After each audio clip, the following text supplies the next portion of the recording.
Welcome back to the Homeschool Advantage podcast. I'm your host, Bex Buzzy. Today's guest is Leon Olguin, CEO of At Home with Music. Leon is a classically trained pianist with over 3 decades of experience in playing classical music, pop, rock, and jazz. His career as a professional musician and record producer afforded him the flexibility to homeschool his daughter for 5 years back in the 90s from grades 6 through 10. So Leon has a tremendous amount of admiration and respect for homeschool families. His YouTube channel, At Home with Music, is a great resource for homeschoolers. And even if you're not involved with homeschooling, but you're a curious music lover, you are welcome to learn along with him. The goal is to enable you and your family to gain a greater understanding and appreciation for the wide world of music. In this episode, we talk about how the desire to help homeschool parents inspires him to create content, and not only the child will benefit from studying music, but also every homeschool parent will benefit from learning and teaching music to their own children in their home. Also, how including At Home with Music in your homeschool curriculum will greatly enrich your children's lives as well as yours. And lastly, how At Home with Music desires to help every homeschool family with a greater understanding and appreciation of music. So go grab your coffee, go grab your tea and a pen and paper, because you're not going to want to miss what Leon has to say. Let's get into the podcast. Say hello to our guest and tell us, what is a fun fact about your industry that will really surprise our listeners? Well, hello, everybody.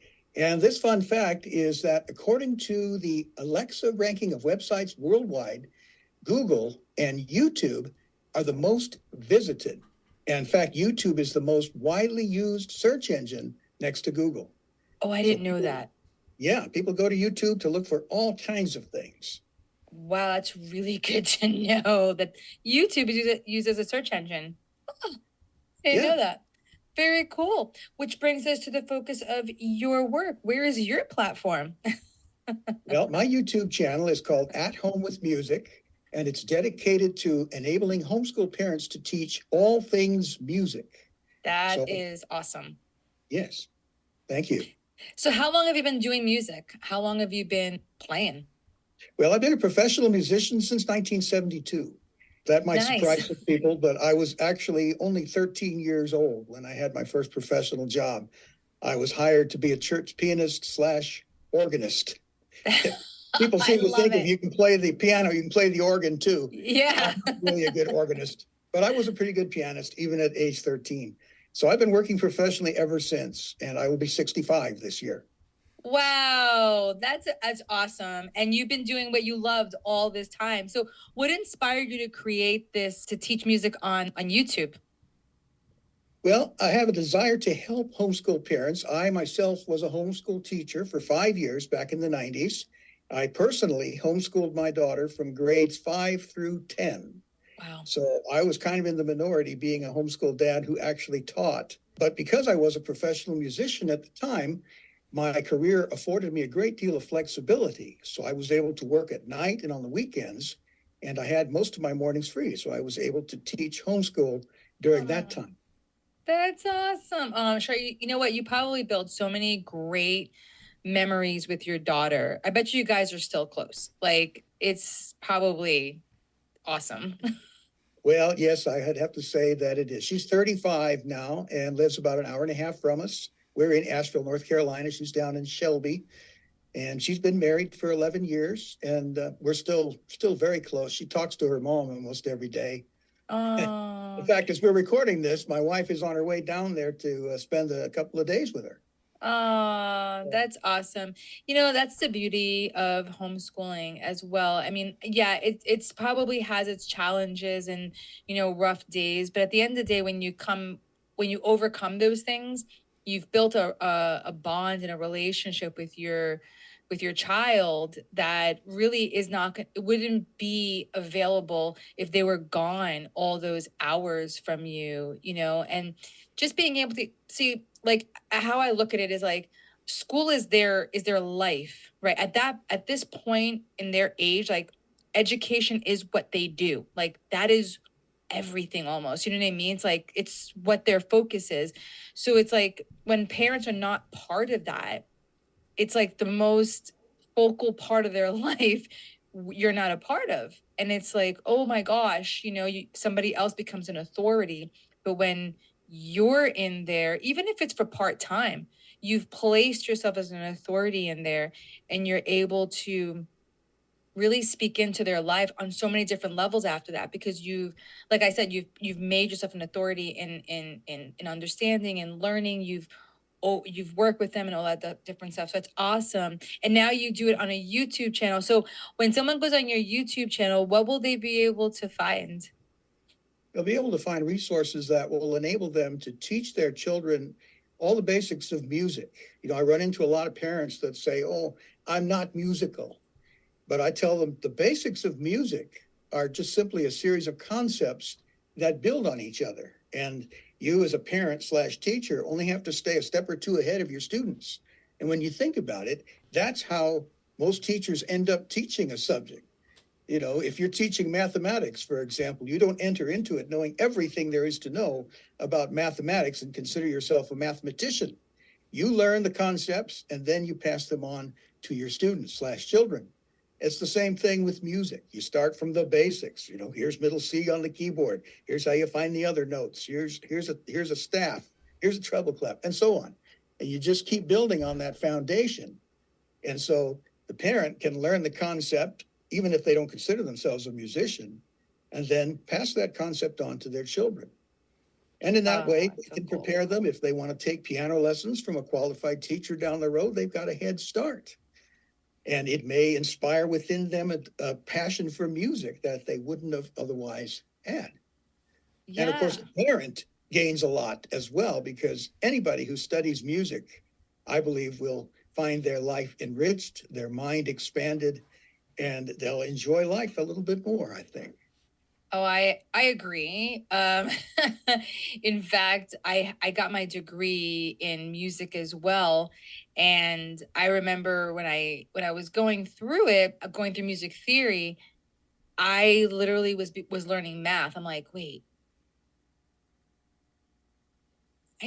this is, wait, decimals and fractions. I'm like, this is not that hard. And I remember just going through it and learning and doing all the conversions and everything. And I'm like, is this what they were trying to teach me in high school? Because this is easy. But it was really interesting how I saw math very easily through music. It became so easy. They are very closely related, indeed.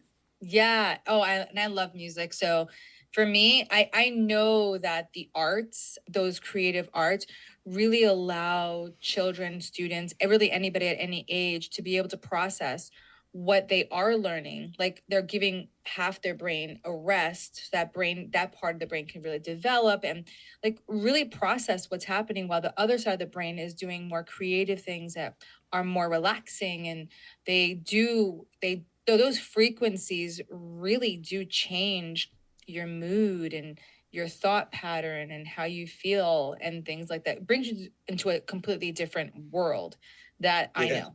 Yeah. What's your favorite instrument to play?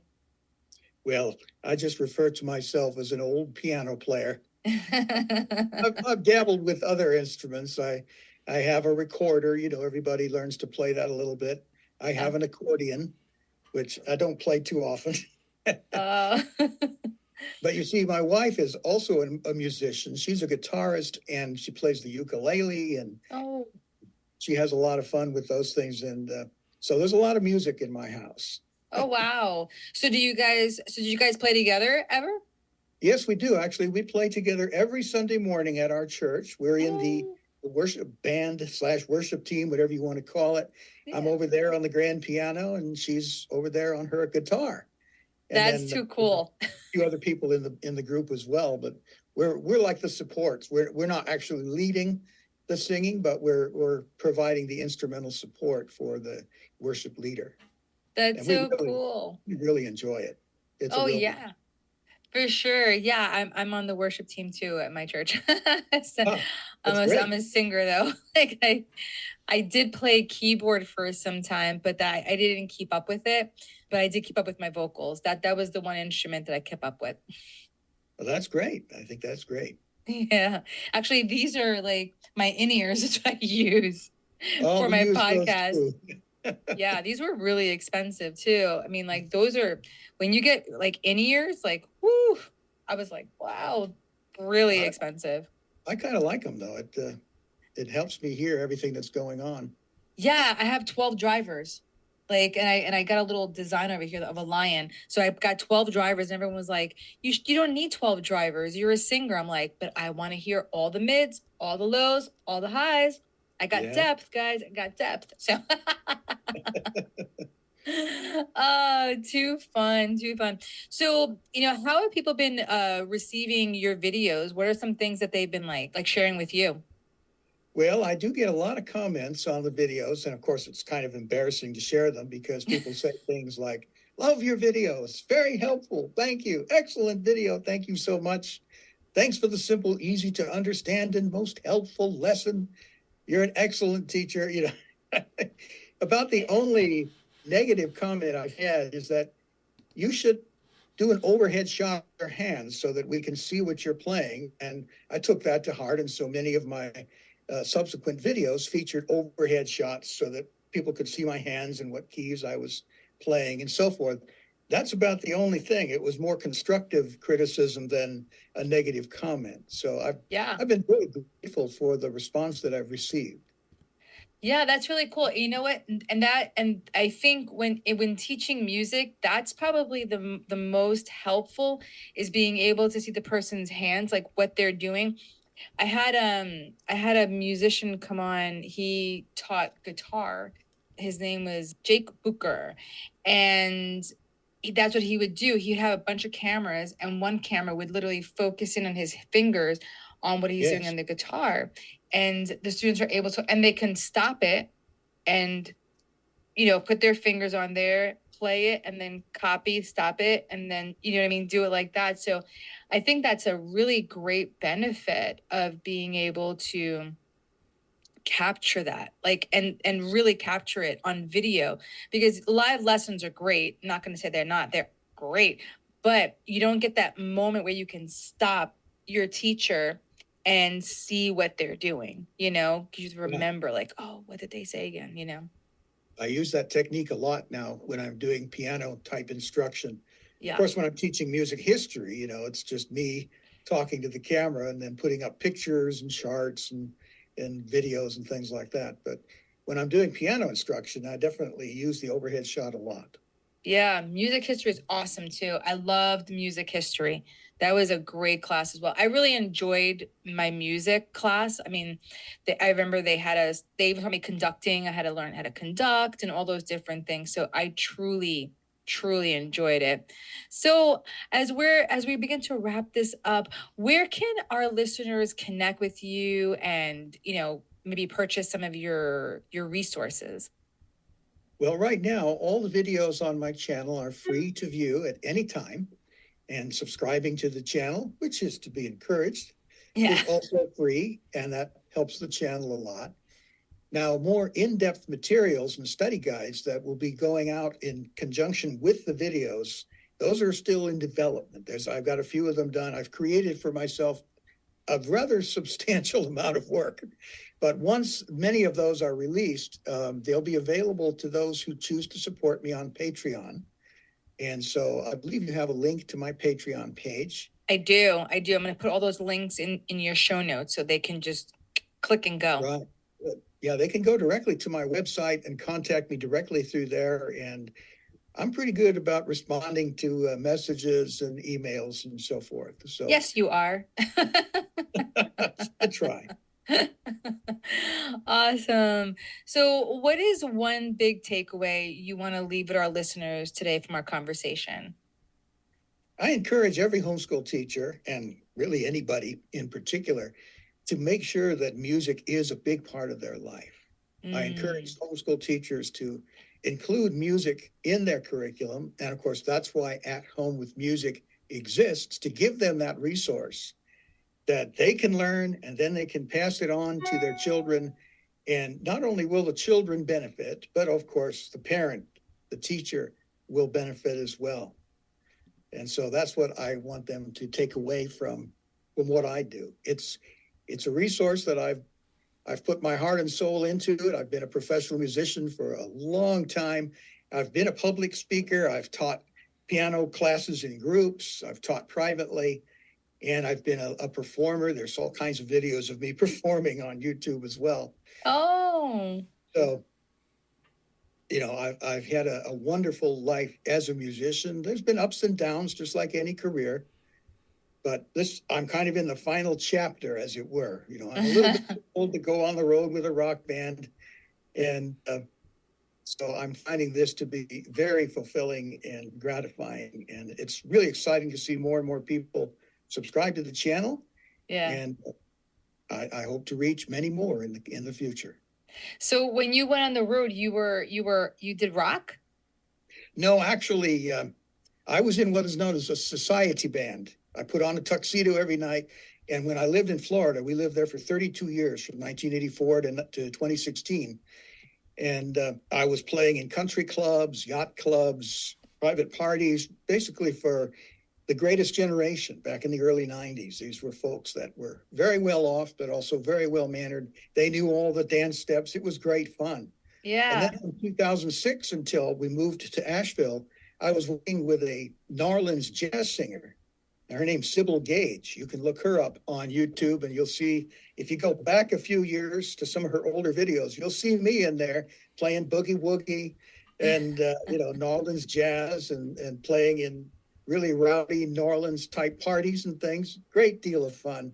Oh, wow. And we went up and down the Florida coast, went up to New York and did a show, went over to New Orleans and did a show there. And it was great fun. That's so much fun. What would you say was one of your most fun, memorable times playing? Oh my goodness, there are so many that it's difficult I mean, some of the greatest times, of course, is when I performed with my wife, because she's a singer-songwriter. And being a guitarist, you know, we weren't fighting over instruments or anything. So I learned to play a lot of her songs. If you go to my personal channel, Leon Olguin, you'll find some of her music on there as well. And her stage name is Cheryl Page, Paige. So I'm very proud of what she's accomplished as a musician. And probably some of my best times were performing with her. And then, working with Sybil Gage was an absolute joy. I used to call her the anti-diva. You know, she's super talented, highly charismatic, but she gave me the freedom to develop my playing. I had never played New Orleans jazz before. I really had to learn from the bottom up, and she gave me the freedom to figure out how to do it. And I don't think we ever had a crossword in the 10 years that we worked together. It was great. Wow, that's really cool. And I love the fact that you said she gave me the freedom to learn. And that's really, you know, when we bring it back to homeschooling and being able to home educate, that's really what it is, right? Giving them freedom to learn and to focus in on what they love to do. So thank you so much, Leon, for coming today. It's been awesome just chatting with you and getting to know you so much more. Thank you for having me. I really appreciate it. Yeah, awesome.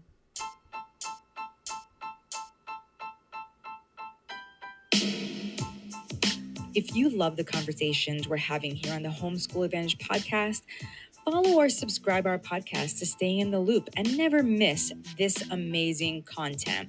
And please highly consider taking a minute to leave a positive rating and review to help others like you discover this show. See you next time.